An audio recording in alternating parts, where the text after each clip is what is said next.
Oui. Votre maman, on sait qu'à Sacré Soir, il y a des surprises. Et écoutez votre maman raconte votre aventure. Ok. Quand tu es né, tu étais vraiment un beau bébé. De toute façon, le plus beau du monde pour papa et moi, c'était toi, Jean-Claude.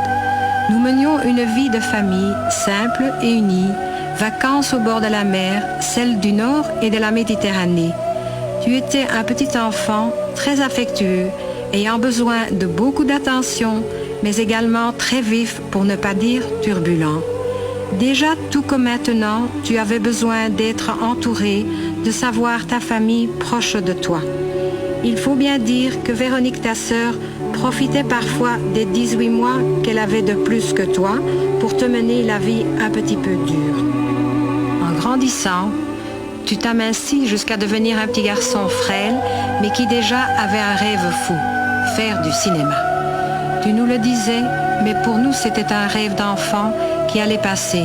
Toi, tu savais que ça ne passerait pas et que pour atteindre ton but, il allait te falloir travailler et travailler encore pour vaincre ta timidité et ton manque de confiance en toi. C'est là que papa a convaincu que le sport te permettrait d'y parvenir. Ce fut le karaté. Pendant des heures chaque jour et pendant des années, tu te battis contre toi-même et contre les autres pour devenir un athlète complet, fort et déterminé aussi bien mentalement que physiquement. Ton rêve de cinéma, c'était en Amérique que tu voulais le réaliser. Rien ne t'aurait arrêté. Tu as tout quitté et je sais que tes premières années à Los Angeles furent certainement les plus difficiles de ta vie.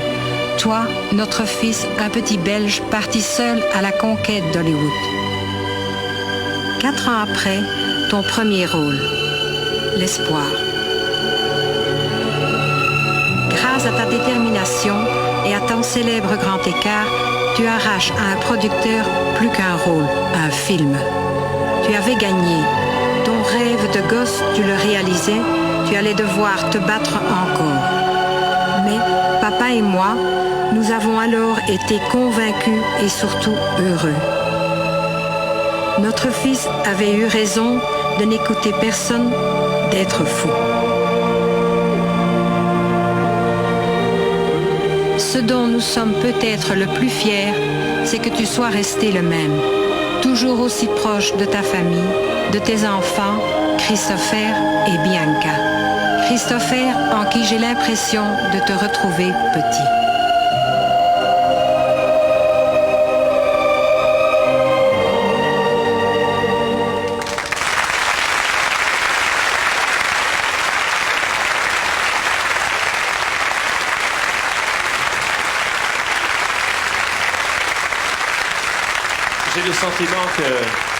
J'ai le sentiment que cette histoire Maintenant, je racontée... comprends pourquoi ton show est le numéro 1 en France.